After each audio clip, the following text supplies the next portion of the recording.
Hello बच्चों, chapter application of derivatives operators के अनुप्रयोग हम पढ़ रहे हैं। Rate of change of quantity 6.1 exercise कर रहे थे, आज इसको कंटिन्यू करेंगे। क्वेश्चन नंबर 8, एक गुब्बारा जो सदैव गोलाकार रहता है एक पंप द्वारा 900 सेंटीमीटर 900 क्यूबिक सेंटीमीटर गैस प्रति सेकंड भरकर फुलाया जाता है। गुब्बारे की त्रिज्या के परिवर्तन की दर आपको निकालनी है, जबकि इसकी त्रिज्या 15 सेंटीमीटर। तो जो चीज़ दी हुई है उसको समझना है। पंप से जब आप गैस डाल रहे हैं गुब्बारे में तो 900 क्यूबिक सेंटीमीटर हर सेकंड में इसका आयतन बढ़ रहा है। ठीक है, तो प्रश्नानुसार जो दे रखा है dV/dt दिया है और गुब्बारा जो है गोलाकार है, तो गोले का आयतन या गुब्बारे का आयतन हम लिखेंगे गुब्बारे का आयतन। ये गोलाकार है, गोलाकार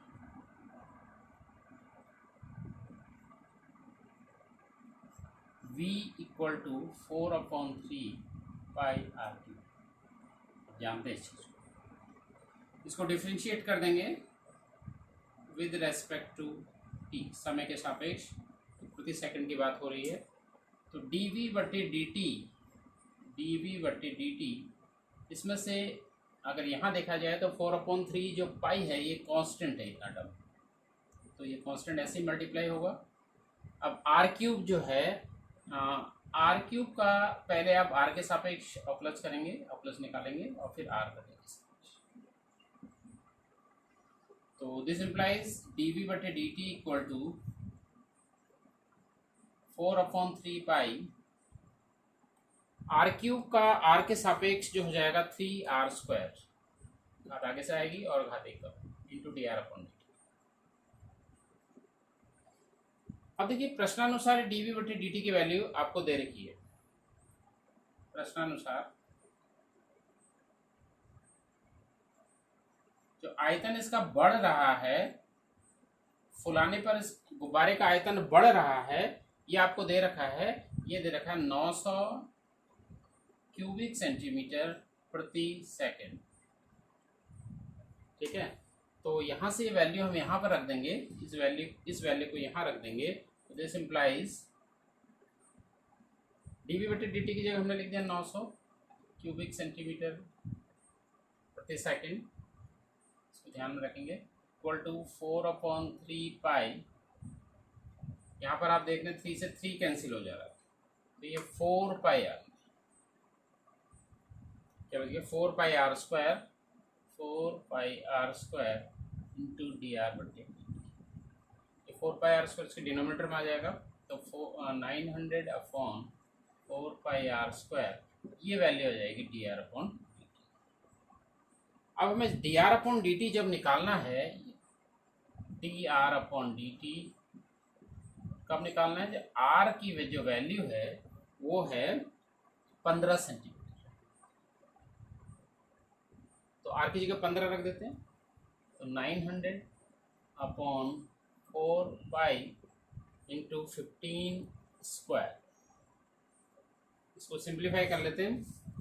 इसको सिंप्लीफाई करके जो हमारा आ रहा है इसको देख लेते हैं। तो dr/dt की जो वैल्यू आ गई, r = 15 सेंटीमीटर पर ये वैल्यू आ रही है। क्या आ गया था 900/4 पाई इंटू 15 इंटू 15। अब 15 6 × 90, 15 से कैंसिल होगा, 15 6 × 90 एंड 15 0 0, 15 से ये 4 टाइम्स कैंसिल, 4 से 4 कैंसिल, तो ऊपर बच गया 1 और नीचे बच गया पाई। तो आपका आंसर आ रहा है 1/पाई।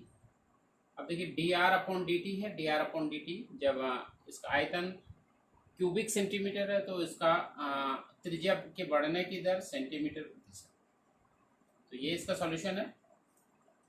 1/पाई सेंटीमीटर प्रति सेकंड की दर से इसकी त्रिज्या बढ़ रही होगी। क्वेश्चन नंबर 10, एक 5 मीटर लंबी सीढ़ी दीवार के सहारे झुकी है। ये मान सकते हैं अभी एक दीवार है और ये जमीन है, तो यहाँ पर एक सीढ़ी होना चाहिए।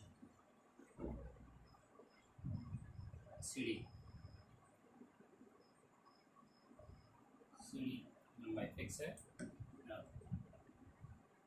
ये आपकी दीवार, ये आपकी सीढ़ी। अब ये दिया है, ये सीढ़ी की लंबाई जो कि फिक्स है, ये ध्यान देने का, सीढ़ी की लंबाई फिक्स है 5 मीटर। इस ढंग से दीवार के सहारे इसको रखा गया है, इतनी सीढ़ी है। अब क्वेश्चन यह है कि सीढ़ी के नीचे का सिरा, दिस वन, इसको जमीन के अनुदेश इस दिशा में, जमीन के अनुदेश में इस दिशा में, ये जमीन आपकी, जमीन के अनुदेश को 2 सेंटीमीटर प्रति सेकंड की दर से खींचा जाता है। जब सीढ़ी के इस हिस्से को आप खींचते हैं तो सीढ़ी ये वाला हिस्सा कहाँ को आएगा, नीचे को, डाउन को, क्योंकि जब सीढ़ी को नीचे सिरे से खींचा जाता है तो इसकी ऊंचाई धीरे धीरे कम होती है। तो क्वेश्चन यह है कि दीवार पर इसकी ऊंचाई किस दर से कम हो रही है, ये आपको निकालना है। और ये दिया है किस स्थिति में, जबकि सीढ़ी के नीचे का सिरा दीवार से 4 मीटर दूर है। जब ये 4 मीटर दूर है तब आपसे पूछा गया है कि सीढ़ी की ऊंचाई किस दर से घटे। तो एक चीज तो आपको, जिस समय ये 4 मीटर है सीढ़ी तो 5 मीटर है, तो इसकी हाइट आप निकाल लेंगे। इस हाइट को वैसे हम h मान लेते हैं और दीवार के इस सिरे को हम x मान, दीवार सीढ़ी की दीवार के से जो दूरी है वो x हमने ले ली। तो जिस स्थिति में यह 4 है, x का मान जब 4 है तो h का मान क्या होगा, तो ये पाइथागोरस थ्योरम से आप निकाल सकते हैं। ये आपका 90 डिग्री है, तो ये आपका कर्ण हो गया h² + 4² = 5। पाइथागोरस प्रमेय से आप लिख सकते हैं त्रिभुज पाइथागोरस प्रमेय आपने लगाया, तो h² + 16 = 25, h² = 25 - 16 दैट इज 9, तो h की वैल्यू आ जाएगी 3, h आ गया 3।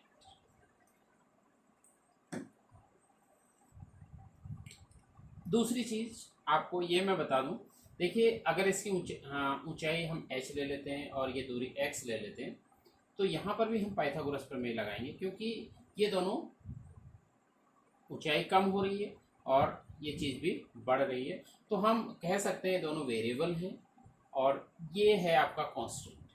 तो इनके बीच जब पाइथागोरस प्रमेय लगाएंगे तो h² + x² = 5², ये भी पाइथागोरस प्रमेय से, ठीक है। तो यहाँ पर इसको डिफ्रेंशिएट कर देते हैं, differentiate with respect to time, क्योंकि समय के साथ आपको करना है, 2 सेंटीमीटर प्रति सेकंड दिया है। तो h² का पहले आप h के सापेक्ष निकालेंगे, फिर h का,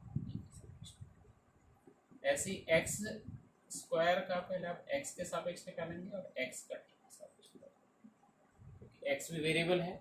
5² एक कांस्टेंट है, जब इसका अवकलन करेंगे तो आ जाएगा जी, तो ये आ गया 2h dh/dt + 2x dx/dt।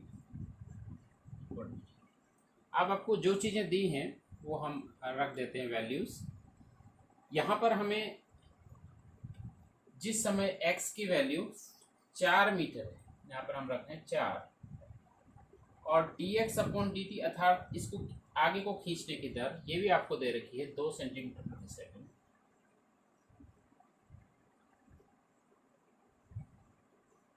2 × h, h जिस समय ये 4 है तो h हमने निकाल दिया, h की वैल्यू 3 और dh/dt आपको निकाला, तो ये 6 हो गया। 6 dh/dt ये = 0 है। 4 दूनी 8 दूनी 16, 4 2 8 2 16, ये 16 दूसरी ओर चलेगा तो -16, और ये आ रहा सेंटीमीटर प्रति सेकंड, ठीक है।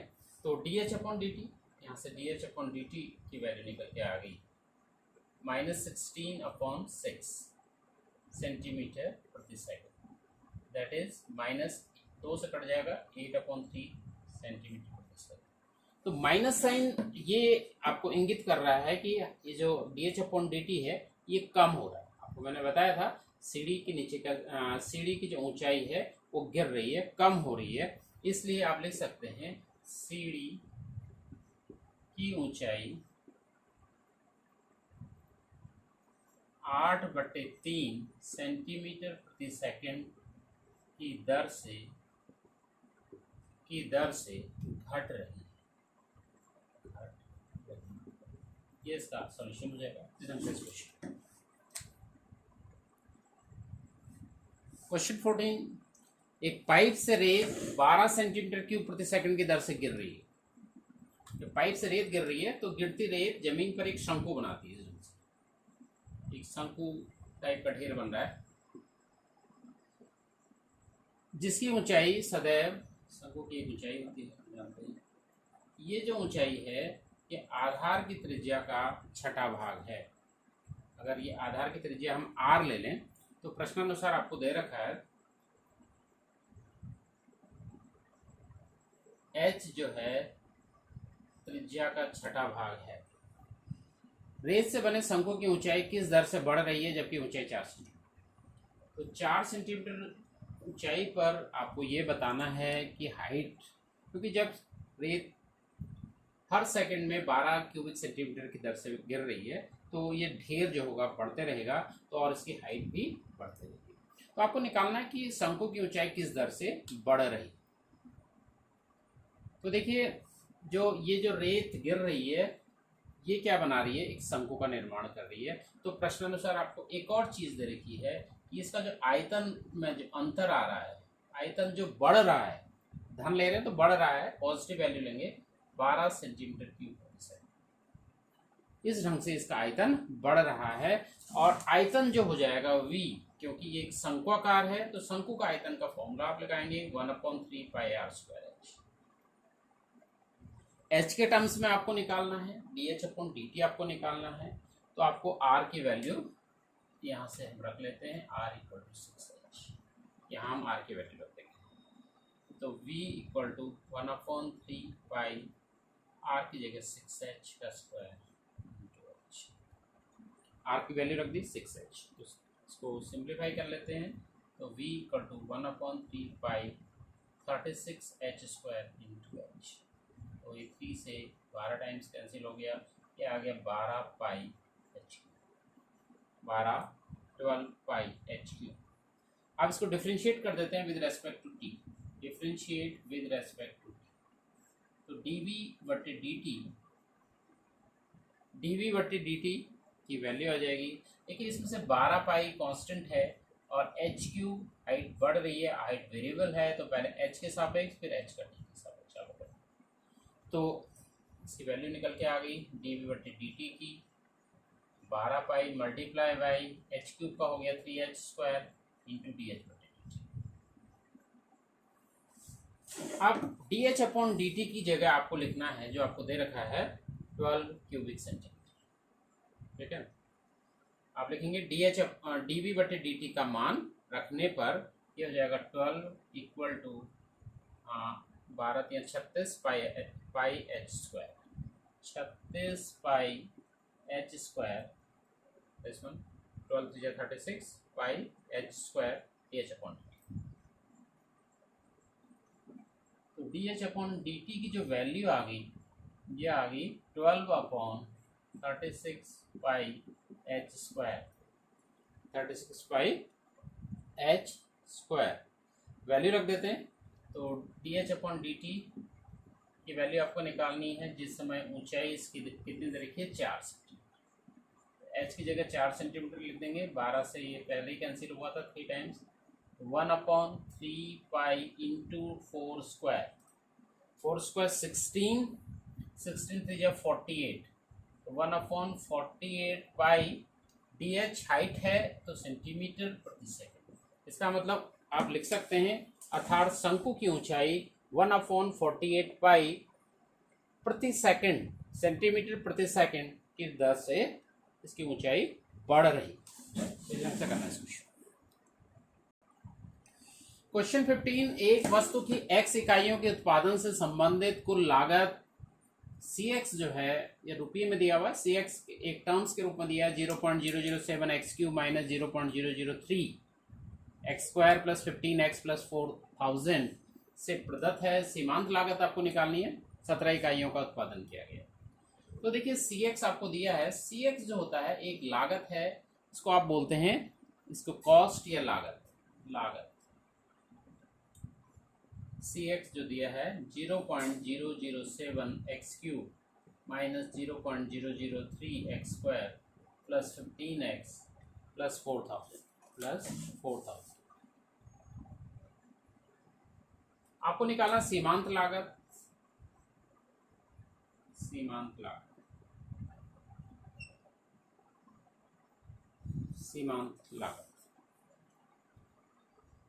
मार्जिनल कॉस्ट इसको भी बोलते हैं, मार्जिनल कॉस्ट सीमांत लागत। तो सीमांत लागत निकालने का बहुत आसान तरीका है। अब ये जो सी एक्स वाला टर्म है इसको एक्स के सापेक्ष आप इसको डिफ्रेंशिएट कर, तो इसको एक्स के सापेक्ष अगर हम डिफ्रेंशिएट करेंगे तो एक्स क्यूब का हो जाएगा 3x स्क्वायर, 003 एक्स स्क्वायर का हो जाएगा 2x, 15x का हो गया 1 और 4000 का हो गया 0। तो यही वैल्यू आपको निकालनी है। मार्जिनल कॉस्ट आपको निकालना है D C X upon D X, इसको आप मार्जिनल कॉस्ट बोलते हैं। और कब निकालना है? जब सी की वैल्यू कितना दे रखा है 17 इकाइयों का उत्पादन किया गया है, अर्थात एक्स की जो वैल्यू है ये 17 है। एक्स की वैल्यू जब 17 है तो इसकी वैल्यू आपको निकालना है। तो 0.007 इंटू 3 इंटू 17 का square minus 0.003 into 2 into 17 plus 15 ठीक है। तो इस रंग से आप इसको सिंप्लीफाई कर लेंगे। 17 का स्क्वायर आप जानते हैं 289 और इसको इससे मल्टीप्लाई करके 0 7 21 कितना हो गया, और ये 289 माइनस 72 जो 34 इंटू 3 34 इंटू 3 34 को आप 3 से मल्टीप्लाई करेंगे तो 102 आ रहा है। तो 103 डेसिमल पॉइंट प्लस 50 ठीक है। अब इसको भी मल्टीप्लाई कर लेते हैं 289 से, 289 मल्टीप्लाई बाय 21 कर लेते हैं। तो 1 से मल्टीप्लाई करके 289, 2 से करेंगे 2 9 जा 18 कैरी 1 2 जा 16 17 कैरी 1 2 2 जा 4 और 5 9 16 1 कैरीज 10 6 6069 डेसिमल के 3 पॉइंट्स हैं तो यहाँ आ गया माइनस 0.102 प्लस 15। सब्ट्रैक्ट कर लेते हैं पहले 9, वैसे पहले ऐड कर लीजिए 21.069 माइनस 0.102। ये 7 हो गया, 9 में से 7, 6 में से 0 गया 6, ये 0 में से 1 मीन्स 10 में से 1 9, ये 20। तो निकल गया जो मार्जिनल कॉस्ट है, मार्जिनल कॉस्ट 20.967। क्वेश्चन 16, किसी उत्पाद की x इकाइयों की विक्रय से प्राप्त कुल आय RX जो दिया है, रेवेन्यू जो जनरेट हो रही है ये आपको दे रखा है रेवेन्यू मीन्स आय, कुल आय।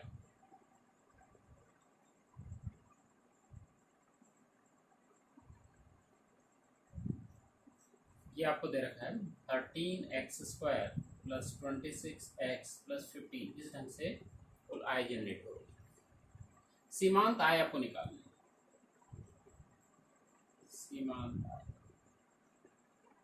सीमांत आय इसको हम मार्जिनल रेवेन्यू बोलते हैं,